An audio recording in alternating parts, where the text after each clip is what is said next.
This is the vlog for November 25th, 2018. I'm finally out of that Airbnb. Now, my dad originally picked that place because he wanted to be very close to my sister's place after the baby was born. Well, originally we assumed the baby would have been born a week before we would have even gotten here. That fell through. So we picked that place because it had a kitchen, and we figured that Anna would not want to do the cooking of dinner at her place. We would cook and bring over a bunch of food for Thanksgiving and eat it there. And then we found that the kitchen at the Airbnb was basically not suitable for that purpose, which sort of threw the whole thing out the window. It was $200 a night, 2 rooms, 1 bathroom, 1 kitchen that only barely worked. I should say the kitchen worked. There just wasn't anywhere to set anything that wasn't already occupied by a bunch of junk. So cooking our food was a pain in the ass. I'm sure the actual owner, when they stay in that place, it has plenty of luck with it. No chair in the room that I was in, no table in the room that I was in, so I was doing a lot of my vlogs in the living room whenever I could find time, when I wasn't busy being asked to be somewhere or my folks weren't around to be there as well. And I don't like to include people in these vlogs unless they know what they're in for. So it's been stressful, and today it kind of came to a head. Now, the first part of the day was great. I went down to the National Mall again, and today I spent most of my time in the Air and Space Museum, which is the only Smithsonian museum I've been to before. And I was there a little less than 30 years ago, so things are different now. But it's still extraordinarily cool. You walk in, and right above you is the X-1, the first ever supersonic manned aircraft. A little further down is the X-15, one of the fastest aircraft that's ever existed, and also I believe still holds the altitude record for a aircraft that's capable of launching under its own power and then returning to the Earth's surface. Although I think technically most of the times it was carried up into orbit by a jumbo jet or B-52. The XP-59, which is like the great grandfather of all American jet aircraft, was up there. And the Spirit of St. Louis, the first plane to cross the Atlantic Ocean in one go. And in a really cool move that definitely would not have been available back in 1989 or whenever it was that I last visited, Spaceship One is hanging out in the Air and Space Museum in the Smithsonian, in the National Mall area. All very, very important aircraft in their own ways. Now, I am from Western Washington. I'm from the Seattle area, and we have Boeing up there, and so airplane stuff has been a big part of my whole life. Not just given that my dad was a pilot, but I was also very interested in it because he was a pilot. But I pursued study of it sort of independently of him. He encouraged it a little bit, but not that much, so it was mostly a thing that I was interested in. And it sort of eventually petered out, but I still find really cool stuff really cool.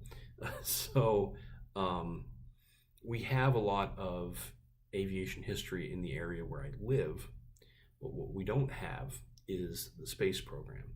And the space section of the Smithsonian Air and Space Museum is extraordinary. They have one of the actual, I believe it's one of the Mercury vehicles, is hanging up. It has one of the 5 engines of a Saturn V rocket that is like 18 feet in diameter, and there were 5 of them.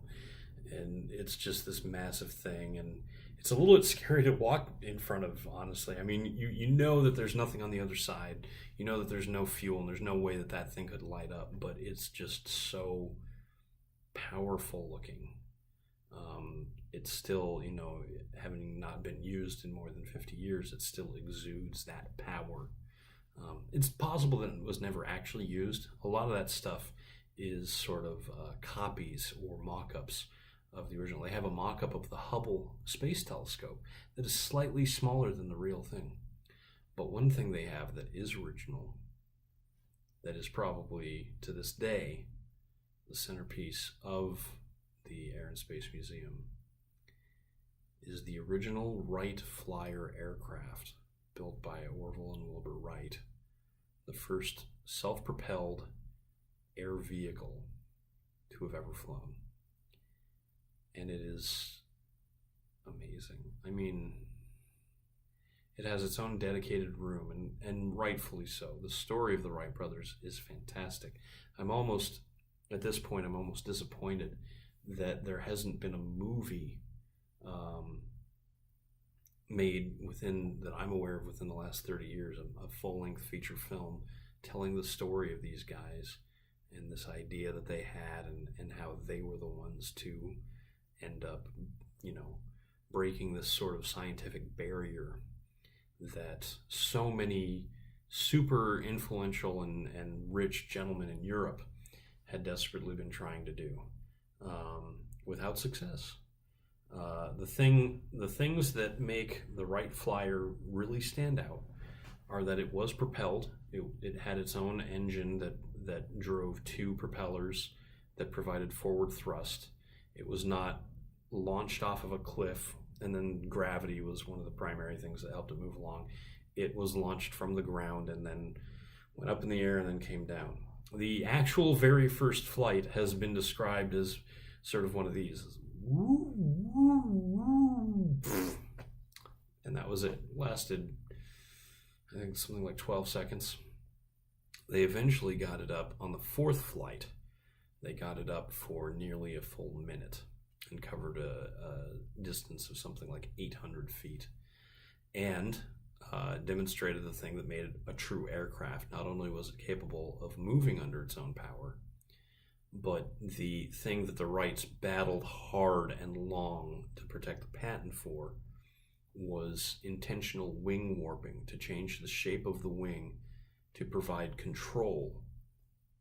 These things are still called control surfaces to this day. And it allowed them to bank the aircraft slightly to one side, which allowed it to turn in that direction. It had an elevator at the front to control lift and dive. It had a pair of rudders at the back that were mostly there for stability. They were not there for turning, really. That was a big thing, too, because a lot of gliders had run into problems where, without that vertical surface to sort of the rudder to sort of keep it going straight, they were at the mercy of any small gust of wind that might have come at an angle and knocked them off course. The rudder prevented that to a much larger degree. If you can't tell, I've studied the Wright brothers and the Wright Flyer aircraft just a little bit even before today, although reading up on all that stuff really pleased me. I've always loved pioneers of science, people, especially innovators and inventors, who came up with an idea and had a vision for it and were able to execute that vision, sometimes maybe not exactly as they planned, but that drive to succeed and to make history. And oftentimes it's for the simple glory of it or even monetary gain, but they still managed to do something truly special. And a lot of historians don't like to promote the idea of important persons' history when it comes down to these sorts of things. They make for great stories. Well, I'm on the hotel Wi-Fi now, so hopefully I won't have to take this thing out to a coffee shop just to get it to upload. We'll see how quickly it goes. And then tomorrow I'll probably try and do one of these before we leave. Um, we are flying out of here at 6 p.m., so I won't be home in Washington until like 11 at night, Seattle time, probably. But until then, I'm Eric Spornitz, and tomorrow will be better.